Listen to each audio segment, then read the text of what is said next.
আচ্ছা ভাই দেখো, এখন আমরা 5 নাম্বারটা সমাধান করব। কি বলছে এখানে যে বার্ষিক মুনাফা শতকরা 10 টাকা কমে 8 টাকা হলে, দেখো কি বলছে যে এখানে মুনাফার হারটা যেটা আছে সেটা 10 টাকা থেকে 8 টাকা, 10 টাকা থেকে কমে কত হিসেবে 8 টাকা।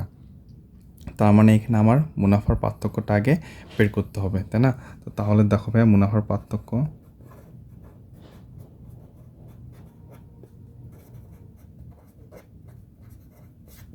মুনাফার পার্থক্য কত হচ্ছে ভাই? তাহলে 10 মাইনাস 8, তার মানে কত হচ্ছে ভাই?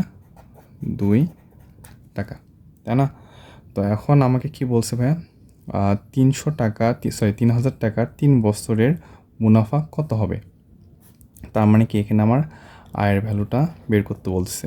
এটা কি 3 বছর, 3 বছর মানে কি ভাই? এখানে এনের মান সময়, 3000 টাকা মানে কি আসল এটা, তাই না? সো আমরা সূত্র কি জানি ভাইয়া?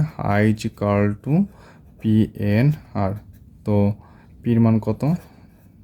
3000 গুণ এনের মান কত ভাইয়া? 3, এবং আর এর ভ্যালু কত পাচ্ছি আমরা? 2, তাই না? ওকে, তাহলে তাহলে এখানে আমরা শতকরা বলছিলাম, তাহলে আমরা 100 দ্বারা কী করবো ভাইয়া? ভাগ করে দেবো মুনাফার হার।